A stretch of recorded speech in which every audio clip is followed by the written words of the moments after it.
allons découvrir dans ce DVD la fabrication de compositions carrées. Carrées à la base, c'est-à-dire réalisées dans des contenants de forme géométrique stricte d'environ 30 cm de côté pour 5 cm de profondeur. On fera bien sûr attention au départ d'avoir des contenants étanches. Tout d'abord, on va remplir les contenants à mi-hauteur environ avec de la mousse hydrophile. Puis, la nature étant généreuse, nous avons coupé des tiges de polygonum au bord des routes, et ces tiges de polygonum, elles poussent non seulement au bord des routes, parfois dans les champs, les jardins abandonnés. C'est une plante envahissante qui disparaît aux premières gelées et qui réapparaît dès le printemps. Ces tiges font généralement 2,50 m à 3 mètres de hauteur, fleurissent blanches et sont très souvent ignorées par les fleuristes. Et pourtant, elle est extraordinaire. Ici, Benoît l'utilise coupée en petits morceaux d'environ 8 cm et il les place pratiquement tous à la même hauteur, juste un tout petit décalage pour garder un aspect naturel, et il fait le tour de ce contenant carré, ce qui donne de la profondeur immédiatement. On a dans un contenant naturel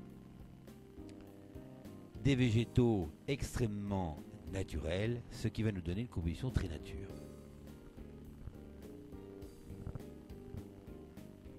Maintenant, Benoît place de l'alchemille. C'est une herbe vert pâle et qui fleurit jaune pâle, très généreuse. C'est une fleur nerveuse. Une fleur nerveuse parce que c'est une fleur composée. Vu de loin d'ailleurs, on pourrait croire à du mimosa. Mais là, c'est une fleur que l'on va découvrir plutôt près de l'automne, alors que le mimosa sera plutôt au printemps. Cette fleur déborde généreusement la hauteur des tiges de polygonum. Le carré a été rempli en sa totalité. Maintenant, on restera dans le glanage, c'est-à-dire que les végétaux utilisés pour faire cette composition sont des végétaux trouvés là aussi dans la nature. Des branches de réséda que nous avons très fines, très longues, légèrement courbées.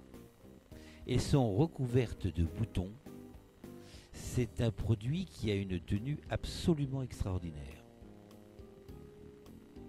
On fera attention, en piquant ces végétaux, à ce qu'ils soient courbés toujours vers l'intérieur du contenant. On va imaginer par exemple que nous avons une verticale à partir de l'axe du contenant en allant vers le soleil à midi. Nous avons une perpendiculaire au centre.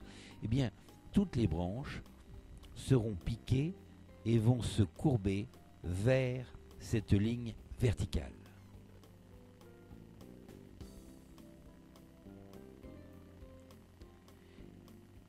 Tous ces végétaux sont placés à des hauteurs différentes, toujours pour garder un aspect tout à fait naturel.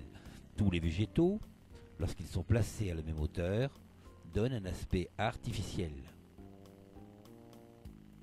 Là, on voit l'expression des végétaux courbés vers l'intérieur.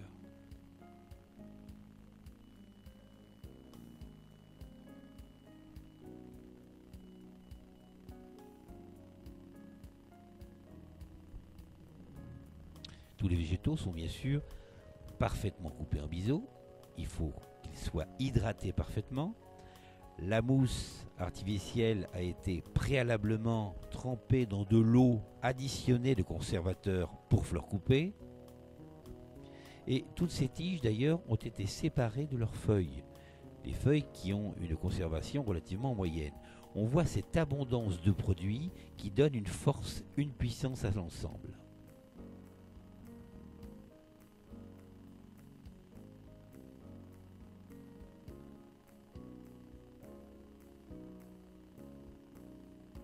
Maintenant, Benoît va placer des arômes.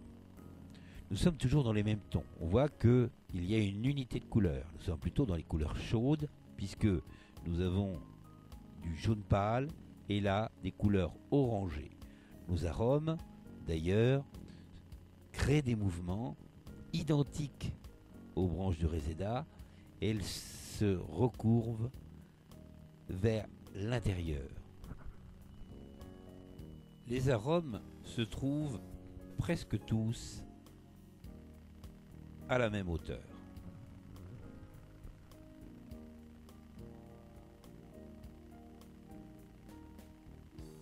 Voilà quelque chose d'harmonieux, d'économique et d'original.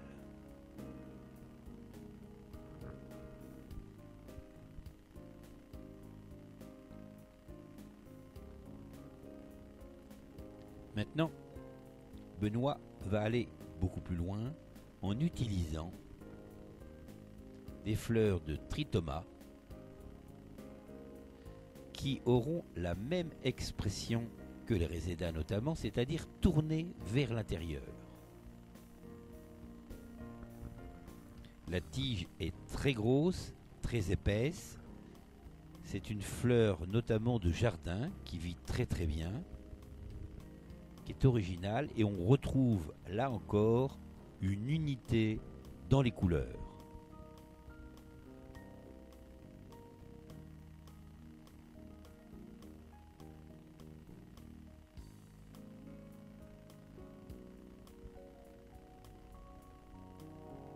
Là aussi les tiges sont coupées parfaitement en biseau, car une fleur courbée a tendance à tourner sur elle-même.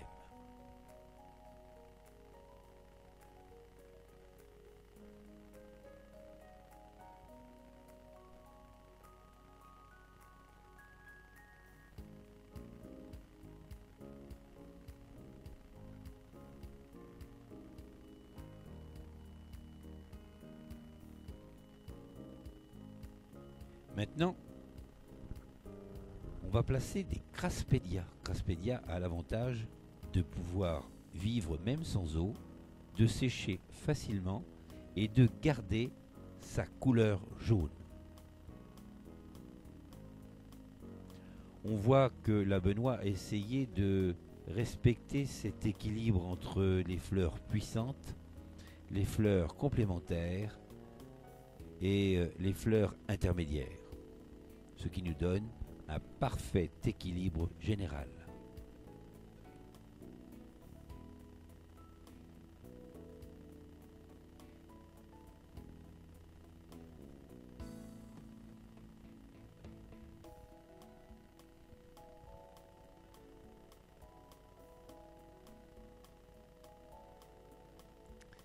Maintenant, Benoît veut nous proposer une autre composition à partir du même contenant, mais complètement différente.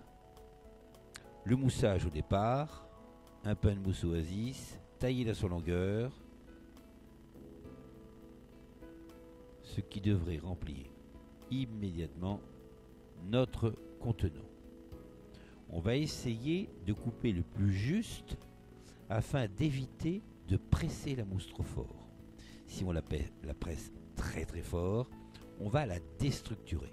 Elle va perdre ses capacités de rétention en eau.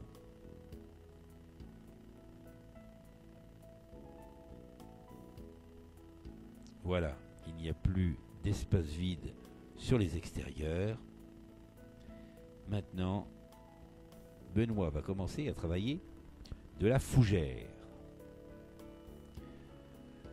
On appelle cette fougère la fougère américaine. Elle est résistante, beaucoup plus résistante que la fougère traditionnelle des bois de chez nous.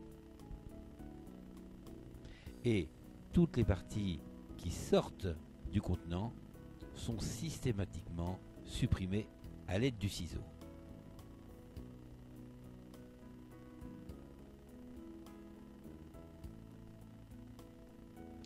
Le contenant a été rempli en sa totalité.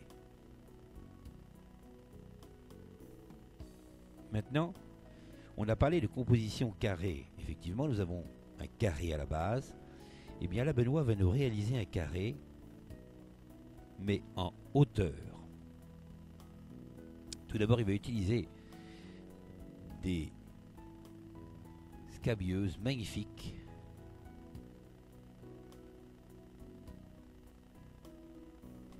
qui ont des tiges très rigides et qui se prêtent parfaitement au jeu, c'est-à-dire qu'elles vont tenir assez longtemps, rester bien droites et nous apporter de la légèreté. Malgré la puissance de cette composition, qui a beaucoup de caractère puisqu'elle sera pratiquement cubique, eh bien nous avons beaucoup de fleurs romantiques, des capsules de pavot,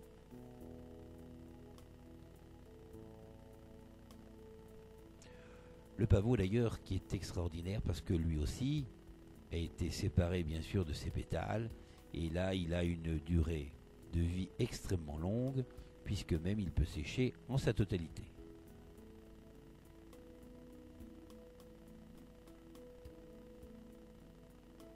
On n'oubliera pas d'ailleurs à chaque fois qu'on a réalisé ces compositions florales de bien les réhydrater.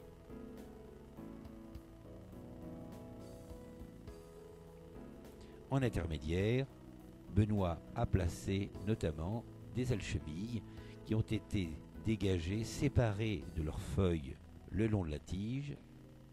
Et puis la fleur incontournable, la rose en multibouton, qui est placée également à la même hauteur et qui forme toutes ces fleurs un ensemble pastel.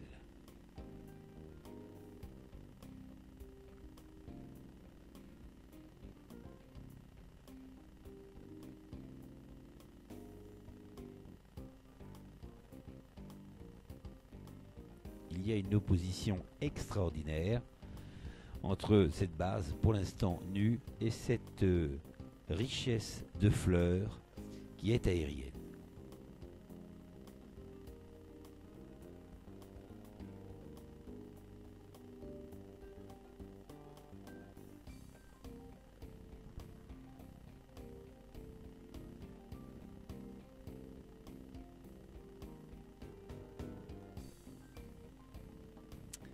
Et là, un peu de blanc apporté avec des Lisianthus, appelés aussi Eustoma, eux aussi bien nettoyés le long de la tige, utilisés en aérien également, comme les autres fleurs.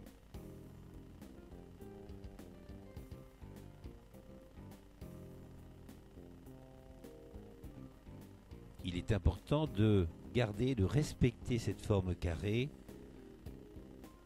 entre les fleurs, c'est-à-dire que les fleurs forment entre elles un carré et qui est uniquement que de quelques centimètres d'épaisseur pour exagérer ce contraste entre le haut et le bas.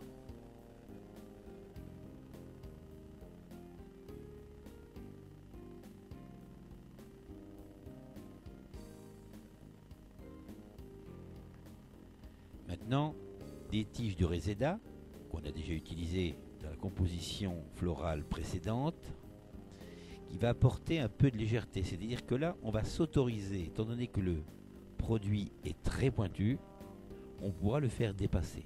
Il y a un principe que l'on trouve très couramment dans l'art floral.